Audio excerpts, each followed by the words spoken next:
แล้วพลักน้อยนี่ยิ้มเปื่อยๆแล้วบัดนี้เป็นนี่ใดบนยิ้มจักดีนั่งเศร้าโศก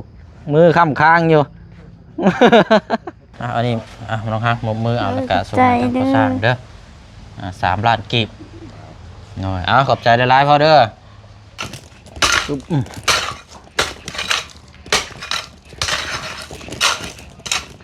จกกับบ่เข้าแท้นี่นี่ก็ได้แล้วนะทมเท่านี้เพราะมาแรกกระดินรอบๆข้างกระจังชวนไปทมพุ่น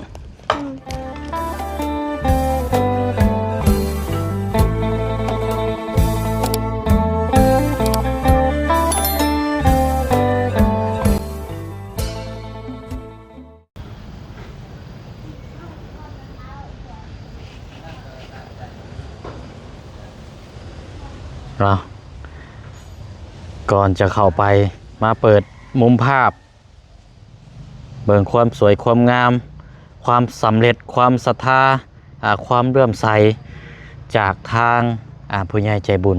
เนาะที่ได้มองเห็นทางครอบครัวน้องพลักอยากให้มีที่ต่อเพิงเสียเพื่อความสะดวกสบายและก็มีที่ส้นที่เศร้านี่แหละพี่น้องเนาะเพราะว่าเด็กน้อยนี่ก็คันชั่วก็มีอยู่2 คนพรักแล้วก็ตามมานี่ก็ทั้งน้องเมษาพี่น้อยจักหน่อยนี่ก็เริ่มย่างเริ่มคานนี่ก็ป้าพอแห้งแล้วพี่น้อยเนาะกะนี่แหละเนาะความรักด้วยความห่วงใยด้วยความศรัทธาความเลื่อมใสอันนี้เกิดจากศรัทธาทั้งผู้ใหญ่ได้พี่น้องเนาะอันนี้พี่น้องเฮาก็เลยเห็นภาพความสำเร็จนำกันนะพี่น้องเนาะโอ้เบิ่งบักไก่บ้านนี้เป็นยังไงเด้เอาฝากทางปาลุงเนาะออกความคิดเห็นนำกันเป็นจังใดเนาะหลังจากเฮาได้ต่อไปแล้วงามบ่เนาะเอาละพี่น้องเนาะทางชายเฮาก็น่าจะเก็บตกแล้วเรียบร้อยแล้วพี่น้องเนาะกะนี่แหละพี่น้องเอ้ยใส่ขอบขาดขอบยังเรียบร้อยเนาะสีสันสีแบบเดียวกันเบิดเลยเนาะหลังคาเอาพี่น้องเด้อเนาะเอากับทักทายสบายดีและสวัสดีพ่อแม่พี่น้องน้ำกันเบิดสุขุสุคนพี่น้องเนาะมาพบมาเจอกันอีกคือเก่าเป็นเวลากะบ่ายโมงกับ2 โมงแล้วละในตอนนี้กับพี่น้องเนาะเมื่อกินข้าวพี่น้องกินข้าวแล้วก็อาบน้ำแล้วจังนี่แหละเนาะเปลี่ยนเสื้อผ้าใหม่เพราะว่ามื้อเช้านี่ตื่นแต่เช้าแล้วก็ฟ้าวนี่แหละพี่น้องเนาะเพราะว่าทั้งพอสร้างมาบ้านทั้งแม่น้องเอิงบรรทานะพี่น้องสวยแต่น้ำยังบ่ทันได้อาบได้กับพอดีอาบน้ำแล้วก็เปลี่ยนเสื้อผ้าแล้วก็มาลุยเวียกงานน้ำกันอีกเนาะพี่น้องเนาะเอาก็มีแต่ว่าเฮาเข้าไปเบิ่งหน้างานน้ำกันเนาะเบิ่งตัวจริงน้ำกันเป็นจังใดผ่านบ่เนาะพี่น้องเนาะหรือว่าบ่ผ่านจังใดก็ฝากพี่ฝากน้องทางปลุงเอาความคิดเห็นน้ำกันเนาะพี่น้องเวียกงานนี่แหละพี่น้องเนาะก็ถือว่าสำเร็จได้บ้านนี้พี่น้องเนาะทางผู้เชี่ยวชาญก็จะได้มอบเงินให้ทางค่าจ้างค่าสร้างเนาะนี่แหละพี่น้องพักแล้วพลักน้อยแบบนี้เนาะมีแต่ให้ทางครอบครัวเพิ่นเคลียร์บรวัตทำความสะอาดแบบนี้เนาะเป็นเศษไม้เศษตอกปัดเป่าออกไปให้มันสะอาดแล้วก็ประเภทไม้ที่ยังเดือก็เดี๋ยวจังว่ากันอันนี้พี่น้องเนาะถ้าว่ามีอย่างการต่อเติมอีกต่อไปก็จังว่ากันถ้าว่าบ่มีก็แม่นว่าจะเก็บไว้ก่อนเนาะพี่น้องเนาะเพราะไม่เส้นมันเหลืออยู่3 เส้นไม่48นะพี่น้องเนาะไปอะไรพี่น้องเนาะก็ไปเบิ่งตัวจริงน้ำกันแล้วก็จังสีมอบเงินในทางพอสร้างแล้วก็มุกขอบใจทางกับทางแม่ใจดีนะพี่น้องเนาะโอ้คักแรกบานนี้เนาะมาเมื่อเช้านี่ภาพมันยังสีมัวมึนๆคึมๆเนี่ยจังน้อยพี่น้องยังบ่ทันไอ้นี่ปานใดเรียบร้อยเลยโอ้เนาะ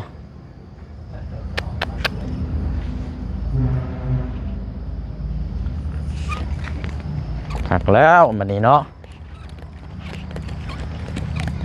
แล้วพลักน้อยนี่ยิ้มเปื่อยแล้วบัดนี้เป็นนี่ใดบนยิ้มจักดีนั่งเศร้าโศกมือค้ำค้างอยู่ มือค้ำค้างเบิ่งอยู่โอ้ยหมอนซ้อนนี่เด้ เออหนังมือคำค้างจ้องอยู่บ่สูงบ่เกินพอดีพองาม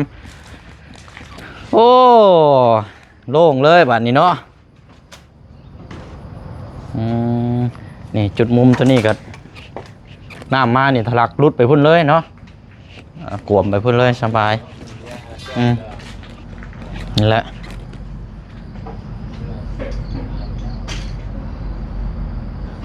เรียบร้อยแล้วพี่น้องอันไม่ฝาชะล่าเขาเหลือแผ่นหนึ่งบ่พอมึงเหลือแผ่นหนึ่งบ่เดี๋ยวเอาเก็บไว้ก่อนก็ได้เนาะถึงเผื่อมีอย่างต่อเติมอันแก้ตัวนี้ให้เฮาเนี่ยเป็นยังพอแก้ตัวนี้ไม่18นี่เอาแก้ไว้ก็ได้เดี๋ยวจังสิให้อาเจืองเอาจัดแจงเอาไว้มองใดมองเรื่องอีกเอาบักจกมาลงห้างนี่มาถมโลดบาทนี่ถมลุมนี่ขุดใช้อาเจืองให้ได้มาบ่ไปแก้กล้วยบ่ยังบ่ทันมาอยู่เนาะเล่นบักจกฮะบักจกหามาขุดรถขุดตุยลงแล้วมันจะง่ายโอ้เย็นเนาะตะกี้นี่ลมมาเลยพอนะ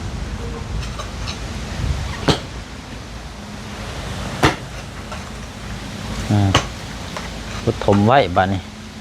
ขุดลงไปรถนะซับลงไปรถนะนั่นกันชุบลงไปลงรถนะเป็นยังละปั๊บเมาส์บ้านนี้ปัดกวดนี่แหละเศษไม้เศษตอก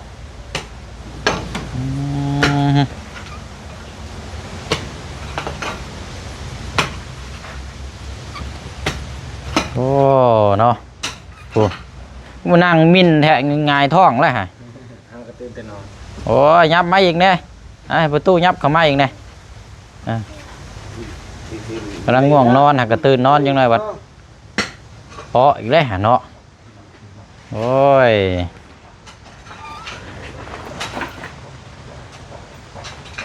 ซื้อเพิ่มอีก2 โลก็ยังพอเติมตะปูนบ่4-5 ดอกว่าบ่เปลืองกับเปลืองอยู่ได้เนาะนักมัวมันนักน้ำยางอ่ะแล้ว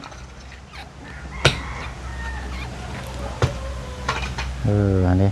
เราจังปรับอีกทีนึงตัวนี้ให้มันเชียร์ให้มันดินมันต่ำมันนั่นก็ให้มันลงไปพุ่นเลยมันน้ำนะปุ๊บ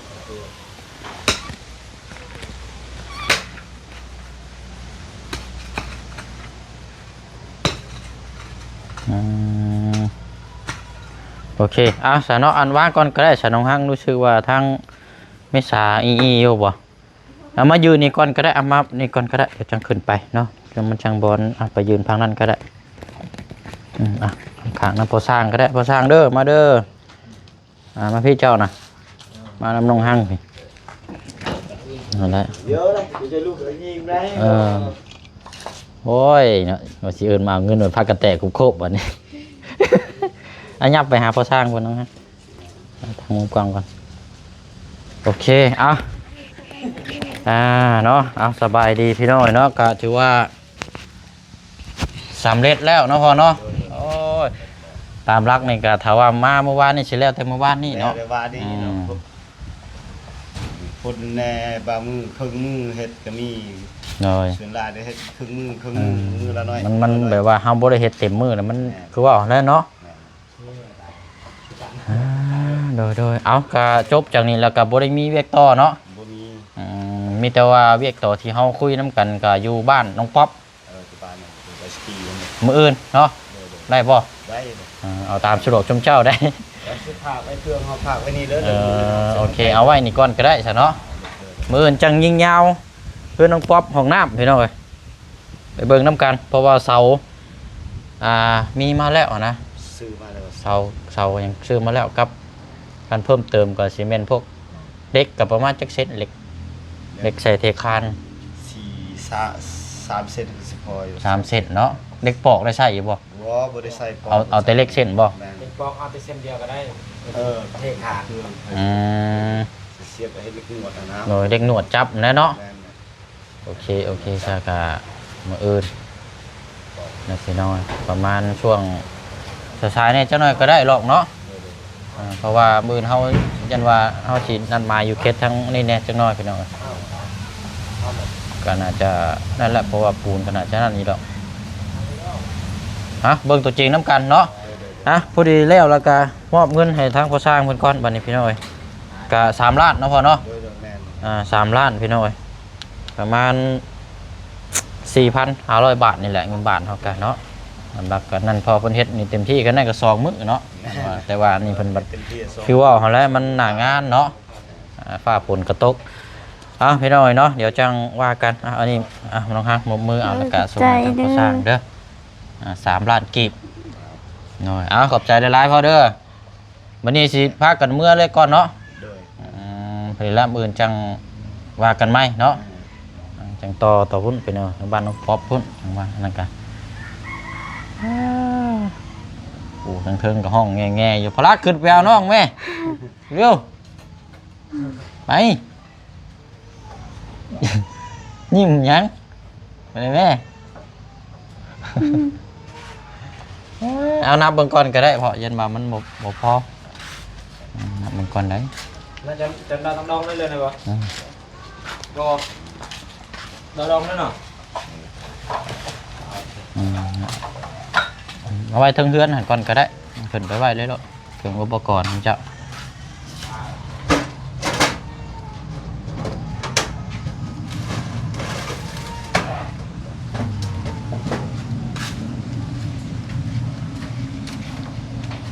อยู่ป่ะครบเนาะพ่อเนาะโอเคขอบใจละลายพอเด้อโดยแต่ย่างมันถึงนาฬิกาตะปูค่าตะปูน้ำเท่าไรนะ2 โล70เป็นบ่อันโลละ35โลละ35เนาะโดยพอดีตะปูตอกสังกะสีนะซื้อมาแล้วก่อนหน้าโลนึงบ่พอแต่นี่บ่เซียนก็ได้ให้ทางผู้สร้างน่ะไปซื้อมาก่อนพี่น้อง2 โลเนาะก็นั่นแหละพี่น้องเพราะว่าให้เงินเราออกก่อนเด้เอาแล้วพอเด้อบ่ทอนก็อย่าเด้อโอ้เด้อขอบใจลูกโดยนั่นแหละเด้อขอบใจพอน้ำละลายเนาะนั่นแหละคือนำในนะทีมงานชุมเจ้าอะไรเนาะเบิ่งแย่งกันโอเคเนาะไปจะขึ้นไปอันนั้นก่อนก็ได้เดี๋ยวจ้างอันนี้พี่น้องทั้งเทิงให้เลยเจืองยังบ่ทันมาอยู่เนาะเดี๋ยวเขาโทรหาอีกทีนึงตามนั้นเดี๋ยวว่ากัน8 โมง 9 โมงคนละสายๆในจังหน่อยก็ได้หรอกโดยฉันว่าจะมีเวียกตอนเช้าก็ไปเวียกในครอบครัวก่อนก็ได้นะยังไงกันโหยอะไรเนาะโอ้เดี๋ยวกี้ละซ้อนซากซ้อนเอากี่ล่ะเอาอย่างไรเพื่อนเอาอย่างไรตัวเครื่องเอาขึ้นเบิดแล้วว่าเครื่องหน่วยเบิดแล้วเนาะ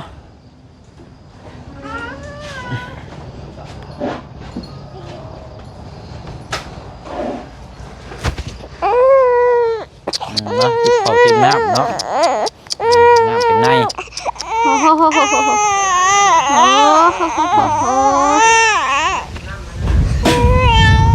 โอ้ลม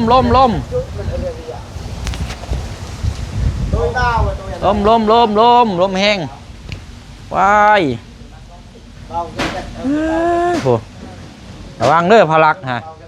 นั่งสาดนั่นลมพัดมาปิวได้ฮะ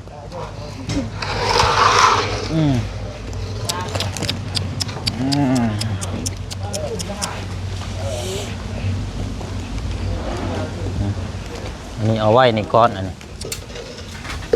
เหลืออยู่เครื่องแผ่นปลาเชล่าใช่บ้างรถก็มาจอดหม่องตันทางนั่งแทะเนาะเมื่อยเด้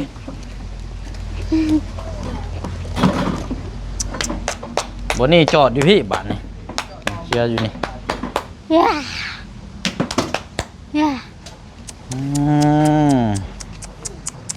นี่ได้เนาะเมื่อไรอัดชามมาเลยเนาะใจละลายเนาะพี่น้อยเรียบร้อยแล้ว สบายแล้วมันนี่ทางผู้บ่าวน้อยเพิ่นผู้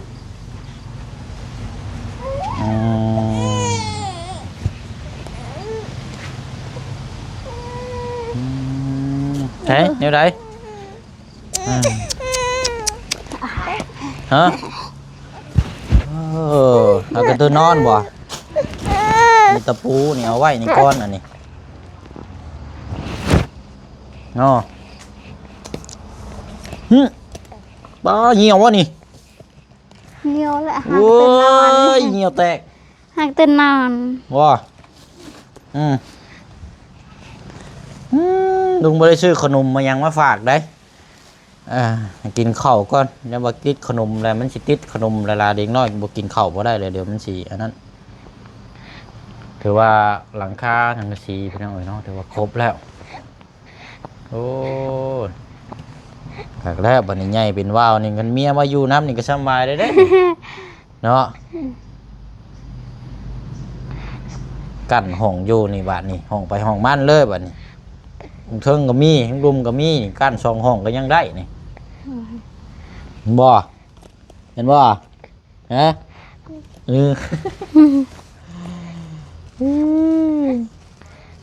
ทรงผมเพิ่นเนาะโอ้ยแล้วก็กันว่าเจืองมาแล้วก็คันว่างเนี่ยคนใดคนหนึงเอาลูกแล้วก็มันปรับทำความสะอาดบัดนี้เด้อ โดย ปัดเป่าล่างบนโลแถวนี้ทำความสะอาดให้มันเกลี้ยงมันกอยให้เราเล่นอยู่นี้บัดนี้พลักเล่นอยู่แถวนี้แหละสะอาดไปหน่อยกากกี่ดอกเนาะ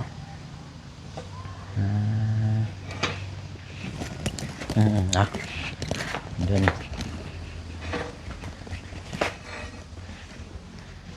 อันนี้ของหงงาบอันนี้วะ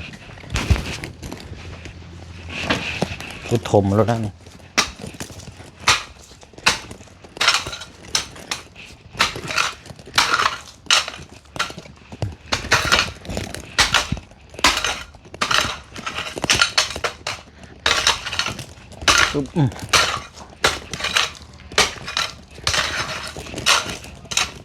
จกกับบ่เข้าแท้นี่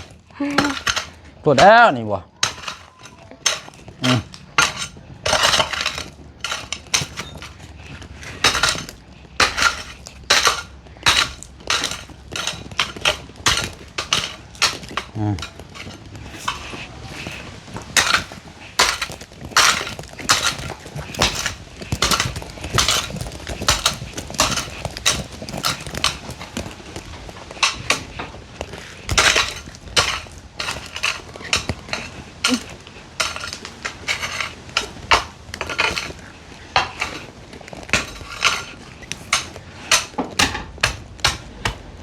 ฉันนี่ถมฉันนี่ก่อนก็ได้ห่างเด้อ โดย บันนี้ดินที่เดือนั่นเอาไปถมมองพุ่นก็ได้มองอันกุกมองพริกตายพุ่นนี่เอาพ่อทางนี้กันก็ได้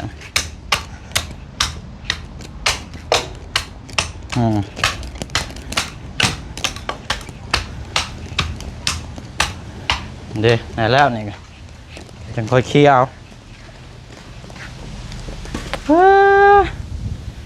นี่อีกคุมนึงตัวนี้ก็ใช่ใช่ใช่ใช่ใช่ใช่ใช่ใช่นี่ใช่ใช่นี่ใช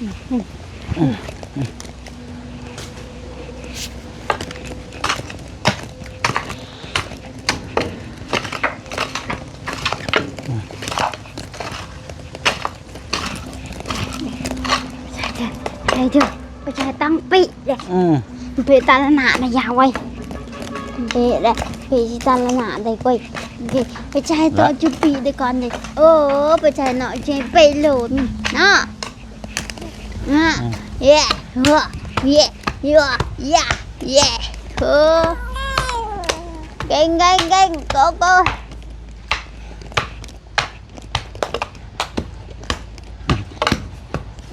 เลยนี่ก็ได้แล้วนะถมแทนนี่เพราะมาแรกกระดินรอบๆข้างกระจังชวนไปถมพุ่น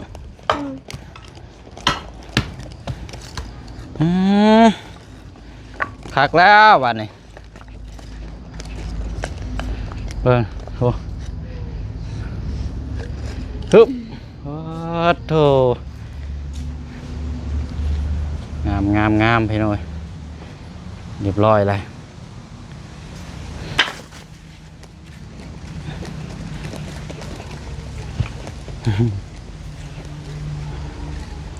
เราจะเคลียร์เอาดินเท่านี้ลงไปถมพุ่น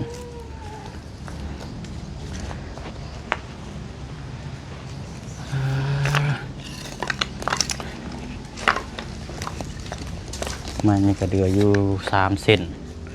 กับตัวนี้เนาะ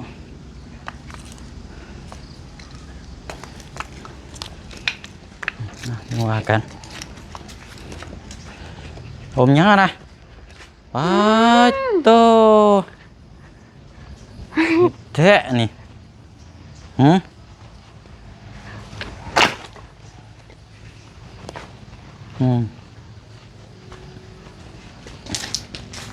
ไหวแม่เอาไหวแม่เอาไหวก่อนเร็ว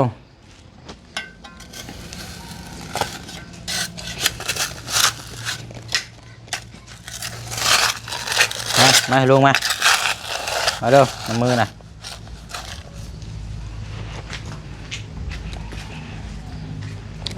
มันแล้วจะโจมไหม้กันมากพี่โจมไหม้กันมาไหวเทิงพี่แล้วจะเอาดินชุ่มใส่ไว้นี่ไม่เลยเก็บไว้ก่อนอันนี้ผมเชื่อมีแนวอย่างต่อเติมกับจังว่ากันอันนี้เด้อน้องเด้อโดยเก็บไว้นี่ก่อน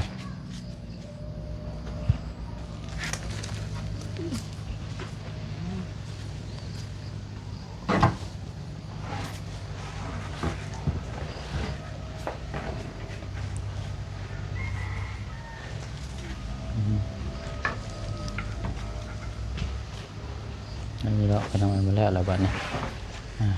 ขังของน้ำของนายถูกปัดเป่ากวดให้มันสะอาดแต่มันหกมันเหื่อนั่นปงกระเป๋านี่จะน้อยงูเงี้ยวเข้ามาโอ้พอแห้งแล้วดูแลเอาแล้วบ้านนี้งามแล้วพี่น้อยคักแล้วเก็บตัวนี้แล้วแล้วนี่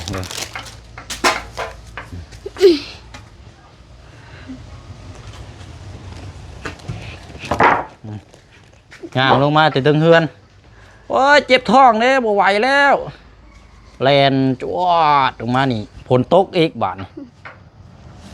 แลนเข้ามานี่สบายเลยบ่เปียกอีกพอมีหลังคาปิดกั้นรอบเบิดเลยได้พี่น้องเอ้ยนี่แหละนี่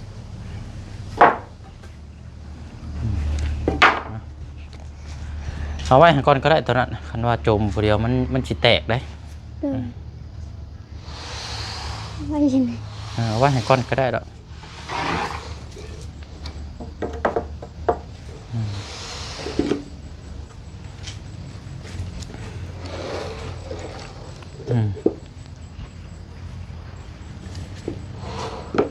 ได้แล้วเดี๋ยวจังคอยหาแนมมาปัดปวดไปพุทธอันนี้ก็จังเอาดินตัวนี้ไปทมมองแถวกุ๊กนี่ชลายมันพริกได้เนาะตายช่างกุ๊กใหญ่ช่างโอ้มายามใดในท่วงตลอดเรียบร้อยเลย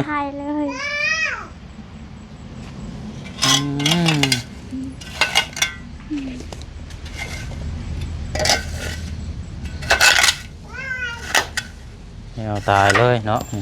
บวมน้ำ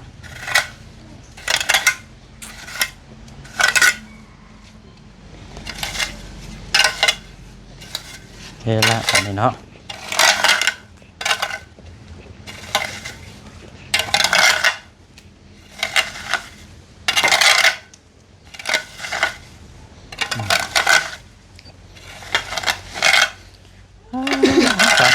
เดี๋ยวค่อยเฮ็ดก็ได้สันเอาหางมานั่งนี่ก่อนก็ได้เดี๋ยวเสีย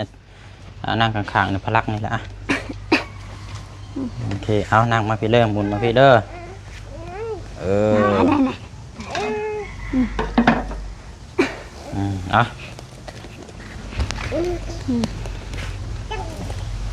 อเคเอาพี่น้องเนาะก็ถือว่าสำเร็จเป็นที่เรียบร้อยสำหรับทางต่อเพิงเสียพลักน้อยที่เขาติดตามแล้วก็รอเบิ่งอยากให้สำเร็จอะไรพี่น้องเนาะวันนี้ก็จะแจงบรวัตดูแลเอาได้บัดนี้เด้อพื้นฐานนั่นแหละพี่น้องให้มันสะอาดแม่นบ่บ่ตบหรอกเหี่ยว ไวกุ้มอยู่ อืม เอาอะไรเนาะกะใช้จ่ายค่าสร้างไปพี่น้องเอ้ยกะบวกกับบรรดาเพิ่นซื้อตะปูมาให้แน่กินนี่ก็3 ล้านกับ100,000 กีบเพราะฉะนั้นก็ให้ค่าพิเศษพอเพิ่นไปเลย 30,000 กีบพี่น้องเอ้ยเนาะแล้วก็ซื้อตะปู8มานำเมื่อวานนี่ก็เนาะรวบรวมไปแล้ววันนี้พี่น้องเนาะกะเงินนี่ยังเหลืออยู่1 ล้านกีบเนาะเหลืออยู่1 ล้านกีบงบจากทางพี่ใจดีกับทางเมเพนฝากมาสมทบเนาะพี่น้องเนาะเหลืออยู่1 ล้านกีบแม้แต่ว่า1 ล้านกีบในกะเดี๋ยวผมจะสิถามทางผู้ใหญ่เนาะหรือว่าจังได้กะจังว่ากันอันนี้กับพี่น้องเนาะนั่นก็เดี๋ยวจะมอบเงินในทางน้องเพิ่นด้วยก็ได้พี่น้องจังว่ากันอีกทีนึงเนาะกะและพี่น้องเนาะโดยรวมสำเร็จไปด้วยดีดีใจอยู่บ่ ดีใจ อันนี้มันโมเมนต์ว่าแต่เจ้าดีใจอนาคตทั้งลูกเต้าก็ได้อยู่สบายเลยเด้ออันนี้เดี๋ยวเพิ่นห้องว่าสร้างเพื่ออนาคตลูกเต้ามองเห็นอนาคตเนาะโมเมนต์ว่าสิสร้างให้แต่เฮาอยู่อย่างเดียวนั้นมันก็สำหรับคนที่สมมุติว่าเฮาบ่อยากได้เฮาไปนอนอยู่กระตุกพุ่นก็ได้แต่ว่านี่เฮาเฮ็ดดีแบบนี้ก็คือเพื่อลูกเต้าเพื่อใหญ่มาแบบซี่แล้วเนาะเขาเจ้าใหญ่มากเขาเจ้าได้ลูกได้ผัวมาอยู่นี้ลูกหลานเลนก็ยังอยู่นี่คือเก่านะมันแค่ว่ามันแค่ว่าแบบพื้นฐานมันแข็งแรงแต่มันอย่างนี้แหละพี่น้อยเพราะฉะนั้นก็และเฮามองเห็นอนาคตผู้ใหญ่เพิ่นก็มองเห็นอนาคตเนาะไปสนอมีแต่ว่าเดี๋ยวจังคอยเฮ็ดก็ได้อันนี้น้องๆเด้อ